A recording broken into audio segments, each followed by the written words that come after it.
Hello students, today my topic is tonsillitis. Tonsillitis means the inflammation of tonsil is called tonsillitis. Means the infection is the most important cause behind the tonsillitis. As you know, tonsil are productive lymph glands. They are situated on both sides of throat. The tonsil constitute an important part of body immune system and the vital defense organism. They protect the body from the bacteria and viruses from fighting these soon as they enter in the body. When you see the anatomy of tonsil, in normal state, the tonsil are pink in color, similar to their surrounding tissue, but about the same size. The tonsil, along with adenoid, are said to form the first line of defense against infective organism. As we know, generally the palatine tonsil referred as as the tonsil. When you classify the tonsillitis, there is the following important type of the tonsillitis usually seen. The first, catarrhal tonsillitis. Second, follicular or membranous tonsillitis. Next, parenchymatous tonsillitis. And last one is the suppurative tonsillitis, or also called quinsy. The first one is the catarrhal tonsillitis. Is in this case of tonsillitis, there is only superficial involvement of the tonsillar mucous membrane, or we can say the involvement of the superficial involvement of the tonsil. That's why it is called catarrhal tonsillitis. And the second one is follicular tonsillitis. In this tonsillitis, there is only involvement of the crypts of tonsil. That's why it is called follicular tonsillitis. It is also called lacunar tonsillitis. It may be acute or chronic. Usually this occurs in young age, and usually there is bilateral affection. The second one is parenchymatous tonsillitis. In this tonsillitis, the whole parenchyma of tonsil is equally involved. In this case, the tonsillar size become increase uniformly, and it may cover the uvula. It may be acute and chronic like follicular tonsillitis. And it's this type of the tonsillitis usually occurring in old age persons or in children. And next one, the suppurative tonsillitis. This type of the tonsillitis, in this type of the tonsillitis, there is formation of pus. That's why it is called suppurative tonsillitis. And it is usually the complication of follicular tonsillitis. And it cover the whole tonsil, that is called tonsillar abscess. And usually the collection of pus between tonsillar capsule and related lateral wall of pharynx.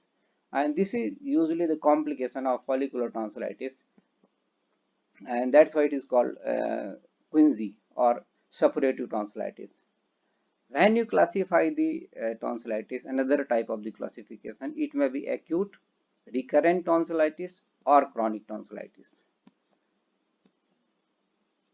And predisposing factor behind the tonsillitis, that condition predispose that particular of the tonsillitis is like nasal infection, rhinitis, sinusitis, ill ventilation, overcrowding, and lower resistance. And when there are so many causes behind the tonsillitis, the most important cause is the bacterial infection and viral infection. And the common cause of infection due to the infection of the streptococcus bacteria. And there may be another cause of bacteria like influenza virus, herpes virus, adenovirus, etc. So the infection is the main important causal factor behind the tonsillitis. And when you see the symptoms of tonsillitis, so there is a different symptom appear in different type of the tonsillitis, but the some common symptom which appear in tonsillitis, that is soreness of throat. And next is dysphagia, means difficult of swelling, painful swelling of food and drinks, and the pain and discomfort because of inflammation of tonsil while swallowing saliva. There may be changes of voice, or there may be hoarseness of voice, and sometimes the patient complain pain in ear, and the pain refer to the ear, and sometimes headache, malaise, tiredness, fever, and difficulty in taking feeding in babies, especially in small children. There may be difficulty in feeding. So these are the basic symptom of tonsillitis, and there are some basic sign of tonsillitis. Means the tonsils become red and swollen. There may be appearance of the white spot on tonsils, and there may be enlargement of lymph nodes of the neck region, and sometimes bad and foul smell from the mouth, and sometimes there may be irritative cough because of irritation of tonsil, and sometimes the patient complain running nose. So they are the important basic symptom and sign of the tonsillitis. And when you differentiate the tonsillitis with the other with the symptoms, like first catarrhal tonsillitis. In catarrhal tonsillitis, there is only superficial involvement of the tonsillar mucous membrane.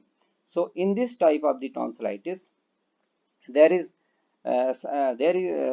sometimes slight dysphagia may be present uh, because of this tonsillitis, because here the only superficial membrane, superficial part of the tonsil may be involved. So there is an important symptom is dysphagia, and when you examine the tonsil, there is superficial involvement of the mucous membrane of tonsillitis, and such type of the tonsillitis is usually associated with the cold and coryza. When you examine the tonsil or examine the mouth, when you see the tonsil, the superficial mucous membrane or pillars of tonsil may be flushed because of that tonsillitis. And the second or the membranous tonsillitis, here they sometimes exudate from crypts may consist to form a membrane over the surface of tonsil, give rise to clinical picture of membranous tonsillitis. In this tonsillitis, there may be some deposition of the crypts and whitish and creamy material deposit on the tonsillar crypts. That's why it is called membranous tonsillitis. And next, parenchymatous tonsillitis. Here the whole tonsils become uniformly enlarged and congested. So that's why it is called parenchymatous. This is the important sign of tonsillitis. There may be both tonsil equally involved and swollen, and sometime comes to the uvula and touch to the uvula. This is the parenchymatous tonsillitis diagnostic sign.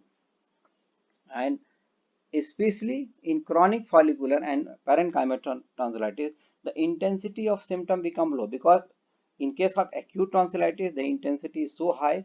In chronic tonsillitis, the intensity of symptom become low.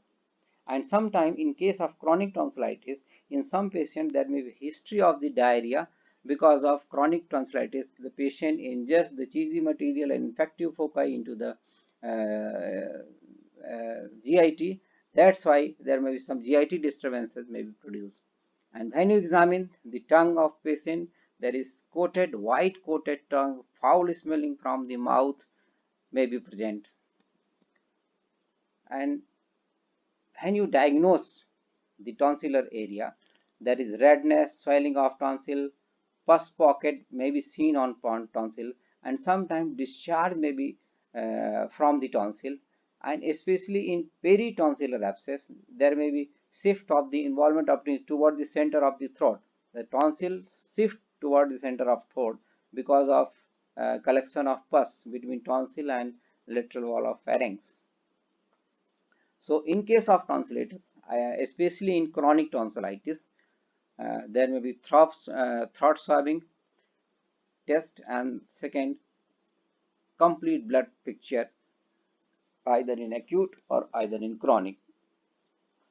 And there may be some complication in tonsillitis. You see, sometime there may be involvement of larynx, involvement of pharynx. So there may be some complication, like especially peritonsillar abscess appear, because peritonsillar abscess is the immediate complication of the follicular tonsillitis, and it is usually seen most of the person after infection. There may be follicular tonsillitis, and that may convert into peritonsillar abscess if there is no proper management. And sometime there may be some systemic or general complication, and sometimes septicemia. So when you concern with the when you see the treatment of tonsillitis, especially in homeopathic treatment, The important medicine along with description in this slide, the calcareous phos and belladonna is very important medicine, and next phytolacca is very important medicine, and next one the hep herself as a antipsoric medicine, it is very important medicine for tonsillitis. And next merc sol, it is very important along with the merc iode flavus and merc iode rubor. This is very important medicine for the left and right tonsillitis. And next, surgical treatment. The tonsillectomy is the main treatment of choice, especially in chronic tonsillitis. So tonsillectomy is the very important, because if there is recurrent tonsillitis, non-responding medicinal treatment, and patient is condition going to brush, so they are the indication of tonsillitis. The tonsillectomy is the main treatment of choice. Thank you.